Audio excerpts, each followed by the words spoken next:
Hi!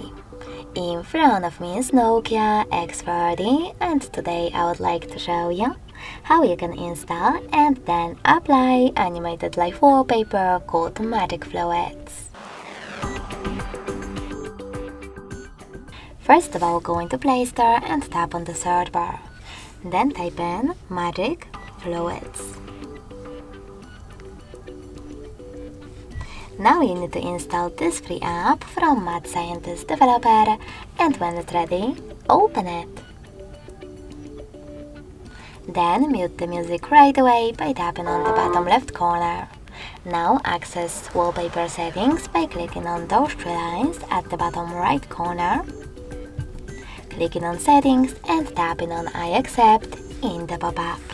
Then adjust them however you want to. When finished, click on the top right corner and bottom one again.